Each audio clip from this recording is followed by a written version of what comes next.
สิปิดเอามาพอดีกินนะทุกคนเนาะตามให้มันมุนๆแรกๆครับ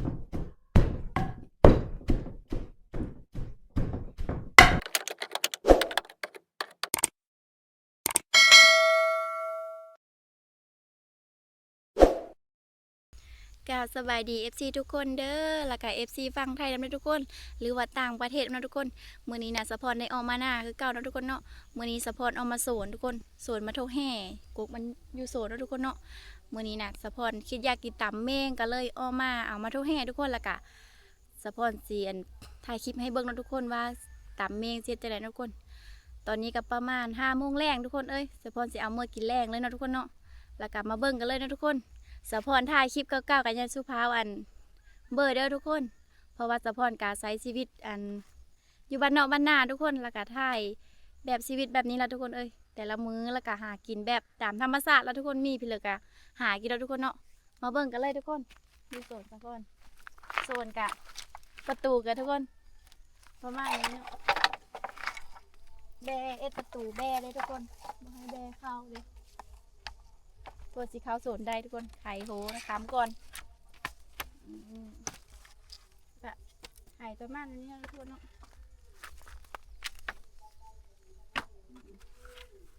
หากินแบบนี้นะทุกคนชีวิตอยู่บ้านนอกบ้านนาเฮา FC ผู้เลยกับยาฟ้าเบอร์ด้วยทุกคนถ่ายคลิปแบบนี้ชีวิตแต่ละมื้อนะทุกคนเนาะกับประมาณนี้ทุกคนเลย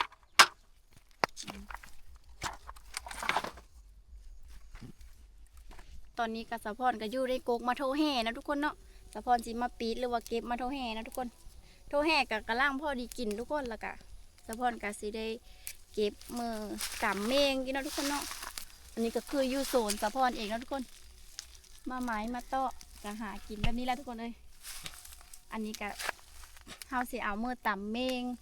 สะพรสิต่ำง่านะทุกคนกินกับเมงมาโทแห่นี่ทุกคนมาแก่แล้วก็มีทุกคนสะพรกับ่ได้ออกมาทุกมื้อเนาะ2-3 มื้อออกมาจอบเธอนึงแล้วก็มามื้อนี้ก็เห็นมาโทแห่แก่แล้วก็มีทุกคนแล้วก็สะพรก็สิปิดเอามาพอดีกินนะทุกคนเนาะสิเอามือต่ำเมงกินนั่นแหละถ้ามาเลยแก่กะไว้เฮ็ดก้ามันนะทุกคนปีหน้ามันกะโล่นแล้วก็มันกะเป็นเบ้ขึ้นมาใหม่อีกแล้วก็เฮาก็ได้กินมาอีกเนาะทุกคนมาแก่กะเฮาก็แกะกินน้อยมันมาอ่อนกะเฮาก็กินกับกินเมงเลยทุกคนสะพรสิตามมันง่าแล้วก็เสื้อโหดตะไคร้นะทุกคนเนาะเรือโบโหซิเคอร์นั่นแหละมีหลายแต่ทุกคนเลยถ้าพูดเลยเยอะได้กะมาปิดมือกินได้ได้ทุกคนเพราะว่าพอได้กินนะทุกคนอันนั้นทุกคนตอนนี้กับสะพรก็ได้เก็บมาโทแห่แล้วเนาะทุกคนอันนี้ก็คือโหตะไคร้ทุกคนสะพรจะเอามือต่ำเนาะนี่ทุกคนโทแห่สะพรก็ได้ประมาณนี้เนาะนี่ก็ได้เก็บพอได้กินนะทุกคนแล้วก็มีหลายอยู่แต่ว่าสะพรก็เอาประมาณนี้กับหลายเติมนะทุกคนเนาะวันนี้สะพรก็สิได้กลับมือเฮิร์นหรือว่ากลับบ้านแล้วนะทุกคนกลับมือเฮ็ดกินแรงนะทุกคนเอ้ยสิกลับมือตำเมงแล้วก็เฮ็ดกินกับข้าวแรงนะทุกคนเอ้ยไปเบิ่งน้ำกันเลยนะทุกคนนะทุกคนตอนนี้กับสะพรก็ได้ฮอดเฮิร์นแล้วนะทุกคนฮอดเฮิร์นกับคำนะทุกคนเอ้ยตอนนี้ก็ประมาณ6 โมงแรงทุกคนเอ้ยเพราะว่าสะพรนะแวะเกอไก่อีอยู่หน้าแล้วก็เพื่อไก่สีเฮาเคาะทุกคนก็เลยฮอดคำนี่ทุกคนอันนี้ก็คือพักทุกคนเนาะสะพรสีล้างพักไว้ก่อนนะทุกคนล้างพักแล้วก็เสียนไปโค้งง่ามันนะทุกคนเลยอันนี้ก็คือพักที่เฮาเอาเนาะก็มีแตงนำทุกคนแตงเฮาก็ได้แต่3 หน่วยทุกคนเพราะว่ามันสะพรเอามาหลายเธอแล้วเพราะว่ามันเป็นปานอยู่เนาะทุกคนท่านใหญ่อีกอันนี้ก็คือพักเฮาแวะเอาอยู่ศูนย์ท่านนะทุกคนพักเฮาปลูกได้เนาะใบงามๆเลย อันนี้ก็คือพักกระเดาทุกคนสะพรซิโลไว้เนาะพักกระเดาเอาอยู่หน้าห้างกินกับแจ่วกับลาบปูลาบปลาก็ได้เนาะทุกคน อันนี้ก็คือมาโทเฮที่เราจะเอ็ดกินแรงนะทุกคนนี่ทุกคนได้หลายเติบด้วยสะพรสิเถาะใส่นี่ให้เบิ่งนี่ทุกคนแถ วอื่นเด้เนาะทุกคนเอิ้นหมากอีหยังเนาะทุกคนเนาะเคยกินบ่เนาะนี่ทุกคนได้เต็มกระสามเลยเดี๋ยวสะพรสิไปตำเมงเนาะทุกคนตำง่าเนาะทุกคนเอ็ดแจ่วมันก็คือแจ่วน้ำพริกเลยแบบมากินกับนะทุกคนเดี๋ยวไปเบิ่งกันเลยเนาะทุกคนสะพรสิล้างผักก่อน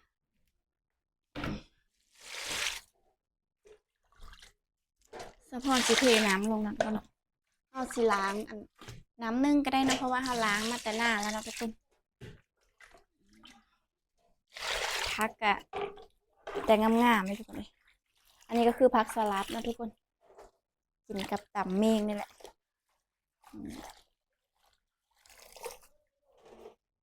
หากินแบบตามธรรมชาติเนี่ยทุกคนเลยกินพักกินหญ้าไปแบบนี้ทุกคนเลย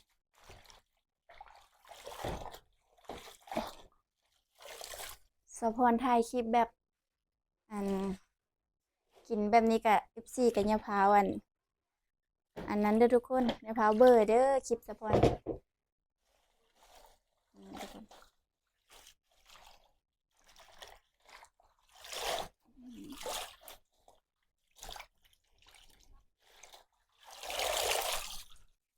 ุกคน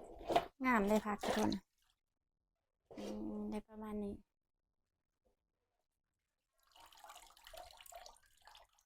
อันนี้ก็คือน้าสาวอันให้นะทุกคนกระเจ้าอันแบบกระเจ้าปลูกแล้วก็กระเจ้าเอามาให้นะทุกคนกระสะพรสิมาโคเอ็ดเมงโตแห่เด้กินกับตำเมงโตแห่นะทุกคนอันนี้คืองาเนาะเราจะไปโคทุกคนนี่คืองาขาวแล้วทุกคนเด้อสะพรสิโคเอาประมาณนี้เนาะยันกินบ่เบิดนี่ทุกคนเลย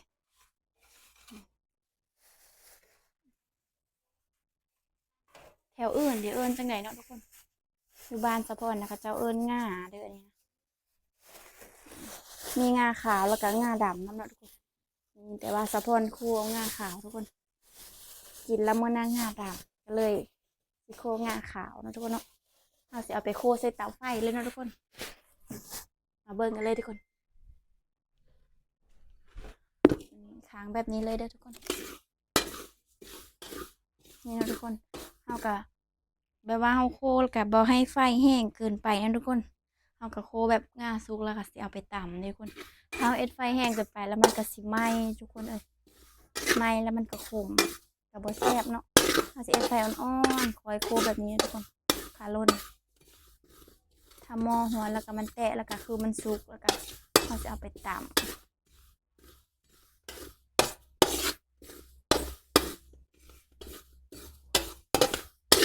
มันเริ่มแล้วทุกคน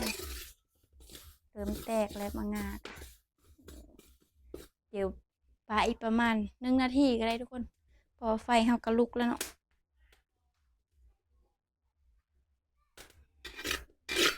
ทุกคนตอนนี้กับสะพอนคิดว่ามันสิสุกก็ได้ทุกคนเลยเพราะว่ามันเหลืองแบบนี้แล้วเนาะสะพอนสิปรุงก่อนเด้อ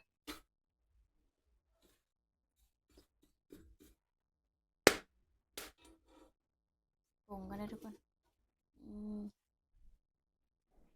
แล้วก็สิมาตำได้ทุกคนมานี่ทุกคนสะพอนสิเอามาตำนะทุกคน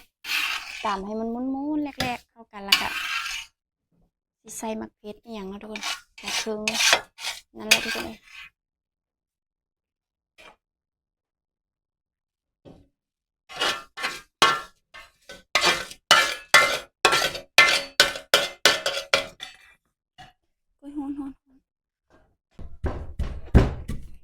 นี่ทุกคน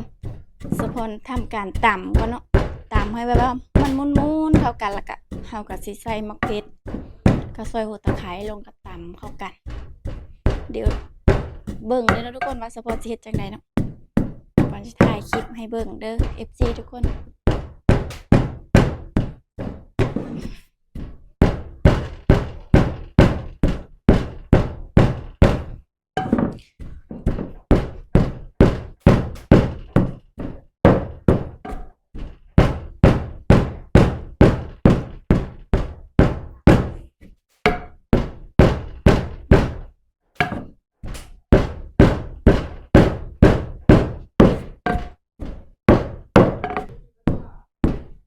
นี่ทุกคนตอนนี้ก็เละแล้วเนาะทุกคนนี่เละแบบนี้เลยเนาะทุกคน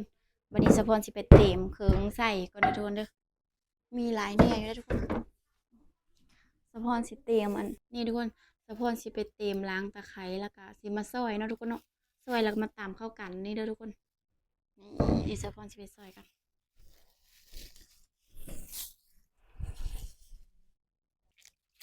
อันนี้ก็คือเฮาล้างโหตะไคร้เนาะทุกคนสะพอนสิเอาไปซอยโหตะไคร้กะบ่ได้หลายได้ประมาณนี้เราสิมาซอยแบบนี้นะทุกคนโหตะไคร้มันอยากแข็งนะทุกคนเพราะว่าอยู่สวนแล้วบิได้รดน้ำดูมันละกะมันก็เลยแข็งนะทุกคนถ้าว่ายามฝนนี่ก็โอ้งามได้โหตะไคร้นะทุกคนอ่อนพร้อมแต่ว่ายามนี้มันอยากแข็งอยากอันนั้นเนาะเอานาดรดน้ำมันได้ทุกคนเลยนี่ส่วนก็สิซอยบางๆแบบนี้เด้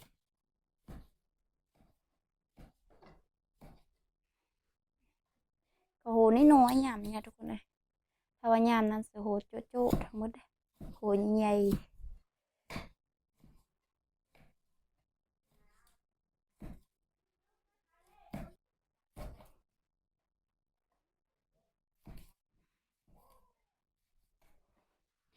แรกๆก็ซอยตอนน้อยอยู่ทุกคน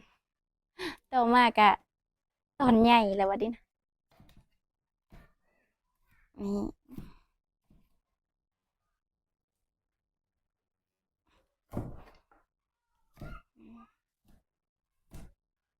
ซอยก็ได้ประมาณนี้นะทุกคนเพราะว่า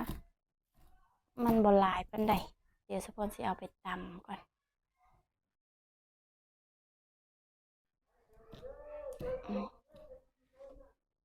ได้ประมาณนี้นะทุกคน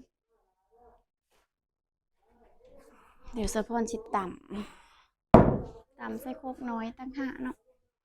ตำให้มันมนๆแล้วก็จังเอาเข้ากันนะทุกคนถ้ามีง่าเนี่ยถ้ามีโหข่าน้อยก็แห้งแซ่บเลยทุกคนเลยแต่ว่านาสะพอนนะบ่มีสิตำตะไคร้เอาเนาะทุกคน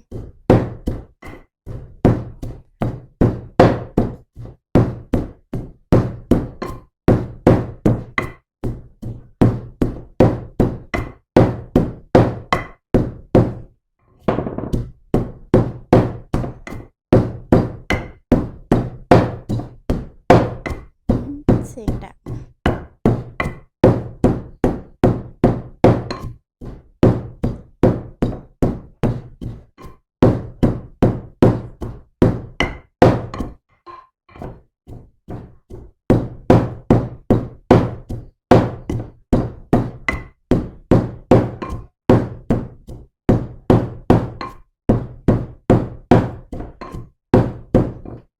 ก่อน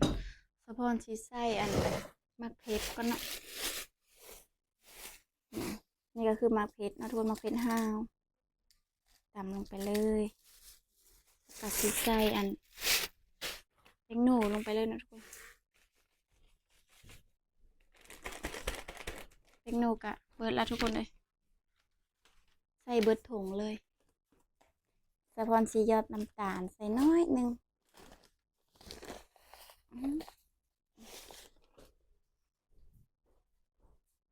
กะตำก่อนตำให้มันม้วนๆก่อน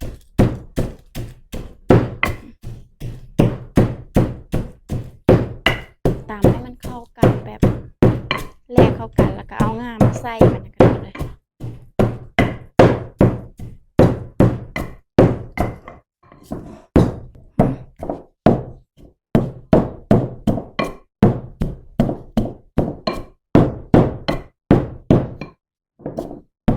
กลิ่นหอมแล้วเด้อทุกคนเอาอันใส่เครื่องแล้วกันเนาะประมาณนี้เนาะวันนี้สะพอนสีตากเข้ากันก็เนาะ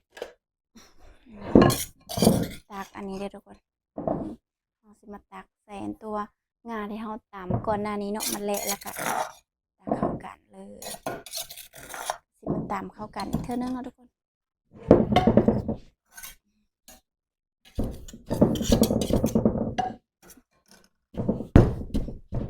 ตำให้ ให้งาเข้ากับเครื่องเข่งเครื่องหอมแล้วก็เนาะมักเผ็ดมักหยังนี่จ้ะให้มันเข้ากันแล้วก็เฮาสิใส่ปลาร้าแล้วก็สิใส่ผักโบกหัวหอมนะทุกคนก็ใส่มะกอกนะ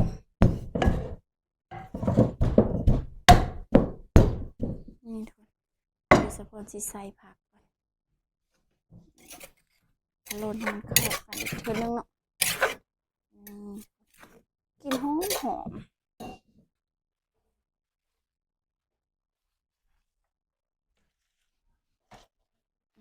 ทุกคนวันนี้สะพอนสิเอาผักลงเนาะทุกคนเนาะตามเข้ากันเลย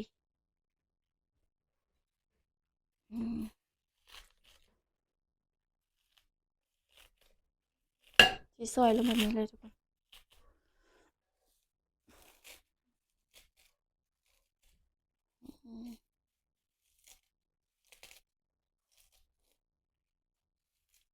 ใส่ผักละลายนะทุกคนเพราะว่าเราอยากให้มันเหนียวๆนะทุกคนเดี๋ยวสปอนจะตำเข้ากันเลย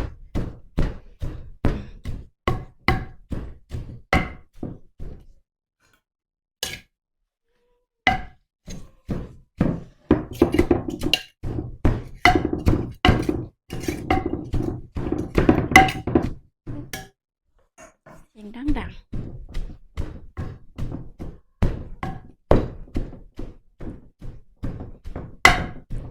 เครื่องปรุงกับประมาณนี้เนาะทุกคนสูตรสะพอนได้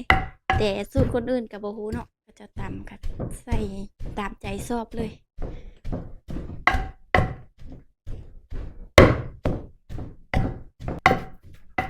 ทุกคนตอนนี้ก็เละแล้วทุกคนนี่เคี่ยวอำลำเข้ากันเลยทุกคนกับงาเนาะวันนี้สะพอนสิมาใส่ปลาแดกหรือว่าปลาล้าเนาะทุกคน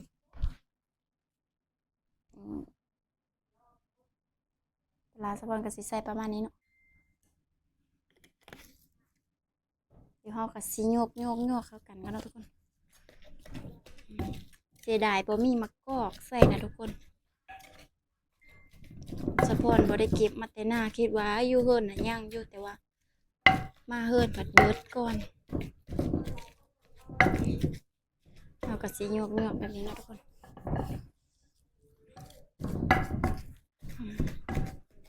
แหลกแล้วเด้อทุกคนเด้อนี่ทุกคนเดี๋ยวสะพอนสิตากใส่ถ้วยก่อนเหนียวทุกคนนี่ทุกคนอันนี้คือแจ่วเนาะหรือว่าน้ำพริกเมงนั่นแหละทุกคนเลยยูลาวเขาจะเอิ้นเมงเนาะแต่ว่าอยู่วันไทยหรือว่าทางอื่นเขาจะเอิ้นจังได๋บ่ฮู้เนาะทุกคนมันสิเคลงแบบนี้เลยทุกคนเลยติดโบงนี่ทุกคนแจ่วเฮาหน้าตาครับหน้าตาอันเมงเขาก็ประมาณนี้เนาะทุกคนเนาะมาเด้อทุกคนกินเมงตอนดึกๆน้ำสะพอนนี่ก็คือมาโทเฮเนาะแล้วก็สปอนไซนี้เนาะเดี๋ยวสปอนสิซิมทำแรกก็เด้อทุกคนมาทุกคนกินน้ำกันมาได้ทุกคนนี่อันนี้ก็คือข้าวเหนียวเนาะกินแรงข้างบนนี้กับประมาณนี้แล้วทุกคนเอ้ยนี่สปอนสิซิมกันเด้อกับผักทุกคนสะอ่อนแต่ผักตัวอะไรอย่างนี้นะสปอนสีห่อแบบนี้เลยทุกคนแล้วก็เอาผักหอมแล้วก็ใบผักนั่นทุกคนใบผักอันนี้ก็อยู่โซนอยู่หน้านะทุกคนเนาะปลอดสารพิษเลยทุกคนใส่แต่ฝุ่นเลยนี่คำแบบนี้เลยทุกคนตุ้ยหลายๆแบบนี้เลยแล้วก็มาพันเข้ากันแบบนี้เนาะเจ้าเอิญเมงเด้พอจะกินเด้อทำแรก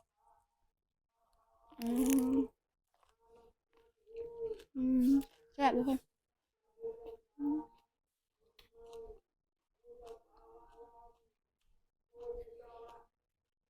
เอาข้าวทำแบบนี้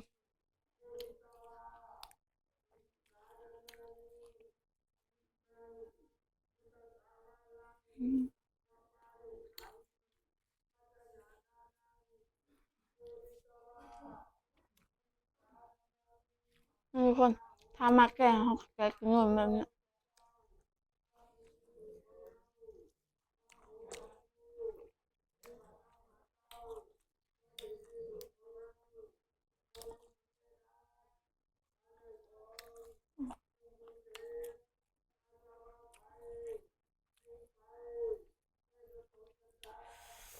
ตัวละลายแบบนี้เลยทุกคนอืมสุดยอดทุกคน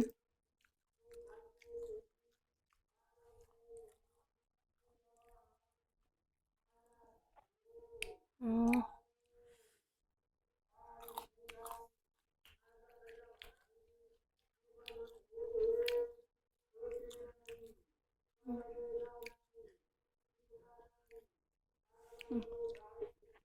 คือแต่งแล้วทุกคนอันนั้นทุกคนสะพรขอตัวไปกินข้าวอีกเนาะทุกคนวันนี้คลิปนี้ก็สิได้จบเพียงเท่านี้นะทุกคนขอบใจทุกคนเด้อที่ติดตามรับชมแต่คลิปจนจบนะทุกคนฝากทุกคนกดไลค์กดแชร์กดติดตามสะพรในเด้อเพื่อเป็นกำลังใจในการให้คลิปทุกคนคลิปนี้ก็บ๊ายบายพบกันใหม่คลิปหน้าทุกคน